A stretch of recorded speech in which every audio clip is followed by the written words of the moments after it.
Sebelum mulai videonya, jangan lupa klik tombol subscribe dulu ya. Terima kasih.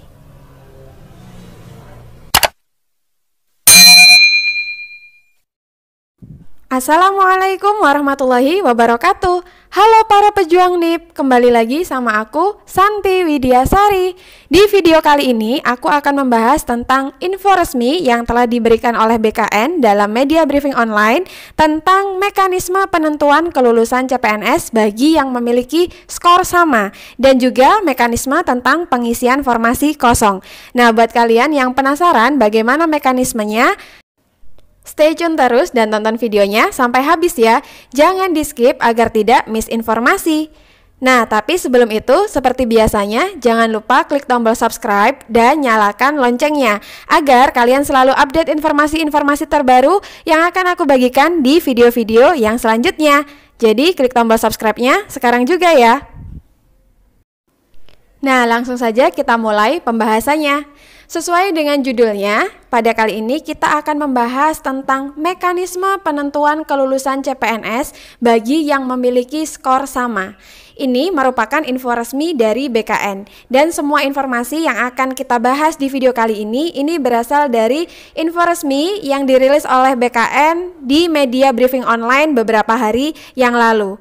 Nah, buat teman-teman yang kemarin sudah selesai tes SKB dan sekarang sedang menunggu pengumuman, teman-teman juga bisa cek video aku yang sebelumnya tentang apakah pemberkasan CPNS pada tahun ini dilaksanakan secara digital.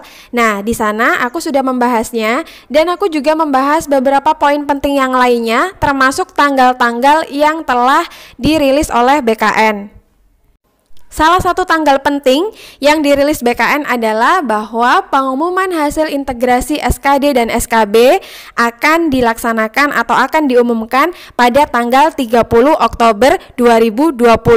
Wah, ini pasti kalian deg-degan banget nih yang sedang menunggu pengumumannya.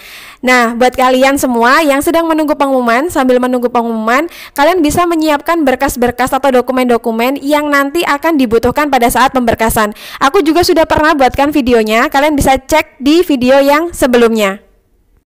Nah, untuk yang di video kali ini kita akan khusus membahas tentang mekanisme penentuan kelulusan CPNS bagi yang memiliki skor sama dan juga mekanisme pengisian formasi kosong berdasarkan info dari BKN yang telah disampaikan di media briefing online beberapa hari yang lalu. Nah, bagaimana ketentuannya dan mekanismenya? Langsung saja kita bahas satu per satu. Nah, buat teman-teman yang kemarin sudah sampai di tahap SKB dan kemudian kalian sudah menghitung nilai hasil integrasi dari SKD dan SKB dan sudah membandingkan dengan teman-teman pesaing lainnya yang berada di satu formasi yang sama dengan kalian dan ternyata hasil nilainya itu sama, maka kemarin BKN telah memberikan mekanisme penentuan kelulusannya. Nah, di sini disebutkan bahwa apabila terdapat nilai hasil integrasi yang sama, kelulusan akan ditentukan berdasarkan yang pertama yaitu nilai total hasil SKD yang lebih tinggi. Nah, jadi misalkan ada dua orang yang nilainya sama. Misalnya nilainya 72,00 sama, dua-duanya 72,00.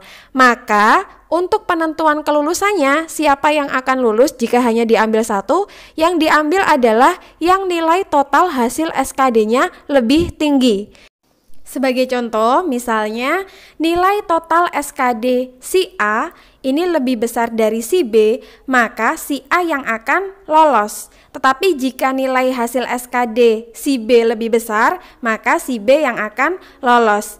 Jadi jika ada nilai integrasi SKD dan SKB yang sama antara dua peserta atau lebih, maka yang diambil pertama kali pertimbangan atau parameternya yang digunakan adalah nilai total hasil SKD-nya. Nah, buat teman-teman yang mungkin mengalami ini, teman-teman bisa cek apakah teman-teman yang sama itu nilai SKD-nya lebih tinggi atau tidak. Jika lebih tinggi, maka yang akan masuk adalah temannya. Tapi jika yang lebih tinggi adalah punya kalian, maka kalian yang akan masuk. Mekanisme penentuan kelulusan yang kedua yaitu diurutkan berdasarkan nilai TKP, TIU, dan TWK. Jadi, apabila terdapat nilai hasil integrasi yang sama antara dua pelamar atau lebih, yang pertama kali dilihat tadi adalah nilai total SKD-nya. Nah, jika nilai total SKD-nya ternyata juga sama, maka selanjutnya diurutkan berdasarkan nilai TKP-nya.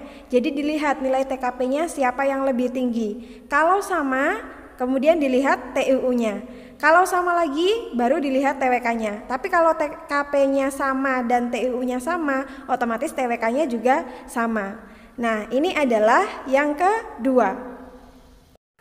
Yang ketiga yaitu diurutkan dengan IPK tertinggi SMA atau sederajat berdasarkan nilai rata-rata yang tertulis di ijazah. Nah, jadi kalau misalnya ternyata TKP-nya sama, TUU-nya sama, dan TWK-nya masih juga sama, selanjutnya diurutkan dengan IPK yang tertinggi yang tertera di ijazah. Jadi ketika teman-teman dulu mendaftar, itu kan teman-teman menyertakan IPK di sana. Nah, kalau misalnya terjadi sama seperti ini, sampai urutan nilai TKP, TIU, dan TWK-nya juga sama, maka selanjutnya diurutkan dari yang IPK-nya tertinggi. Nah, itu adalah yang ketiga. Selanjutnya, yang keempat yaitu didasarkan pada usia yang tertinggi. Jadi kalau misalnya tadi masih sama juga IPK-nya, maka selanjutnya adalah dilihat usianya. Nah, yang ditentukan kelulusannya adalah yang usianya itu yang tertinggi. Misalnya si pelamar A usianya 29, si pelamar B usianya 32, maka yang akan lolos adalah yang 32. Tapi berdasarkan pemaparan dari Humas BKN kemarin, belum ada yang sampai sama semua, mulai dari hasil integrasinya, sampai nilai total SKD-nya, sampai nilai TKP TIU-nya, dan sampai usianya ini belum ada yang sampai segini. Tapi ini bisa jadi informasi buat teman-teman, siapa tahu teman-teman atau mungkin temannya ada yang mengalami ini. Ini adalah penentuan kelulusan untuk CPNS. Ketentuannya jika skornya sama adalah seperti yang tadi sudah dijelaskan. Nah, selanjutnya kita akan membahas tentang ketentuan atau mekanisme pengisian formasi kosong. Jika ada formasi kosong, bagaimana mekanismenya? Siapa yang bisa menggantikan untuk pengisian formasi kosong ini? Nah, untuk dalam hal ini, instansi ini ada dua ya teman-teman, instansi pusat dan instansi daerah. Nah, kita akan membahas yang instansi pusat terlebih dahulu.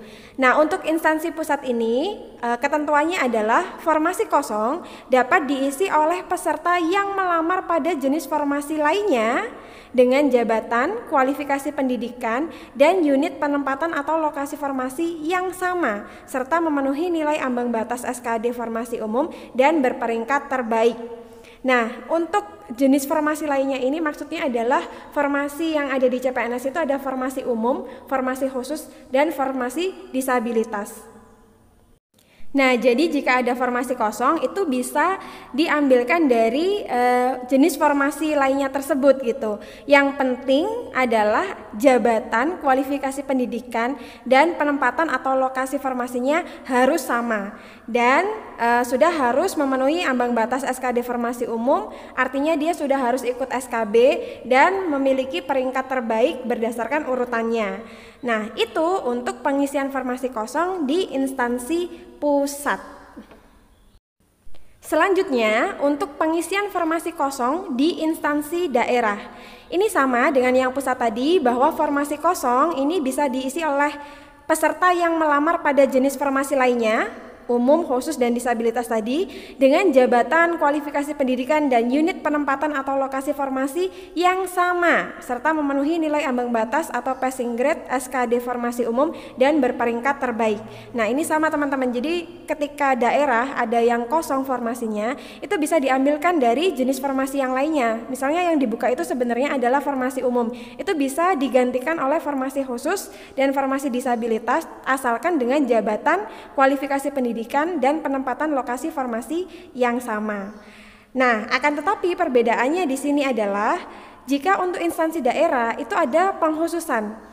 Apabila formasi masih tidak dapat dipenuhi berdasarkan aturan yang sebelumnya tadi, maka dapat diisi oleh peserta yang melamar pada jabatan dan kualifikasi pendidikan yang sama dari unit penempatan atau lokasi formasi yang berbeda. Jadi bedanya dengan yang sebelumnya itu kan formasi penempatannya atau lokasinya harus sama. Nah, kalau ternyata belum terpenuhi, itu boleh diambilkan dari penempatan atau lokasi formasi yang berbeda. Tapi ini khusus untuk instansi daerah, tidak diperuntukkan untuk instansi pusat. Nah, itu teman-teman informasi tentang ketentuan penetapan kelulusan CPNS bagi yang punya skor sama dan juga mekanisme untuk pengisian formasi kosong. Buat teman-teman yang sedang menunggu pengumuman, semoga dilancarkan dan dimudahkan dan semoga mendapat kabar baik ya. Terima kasih telah menonton videonya. Jangan lupa klik tombol subscribe, like, komen, dan share video ini ke semua sosial media teman-teman. Terima kasih telah menonton. Sampai jumpa di video yang selanjutnya. Assalamualaikum warahmatullahi wabarakatuh. Eits, bagi yang belum subscribe, jangan lupa klik tombol subscribe-nya sekarang juga ya. Terima kasih telah menonton.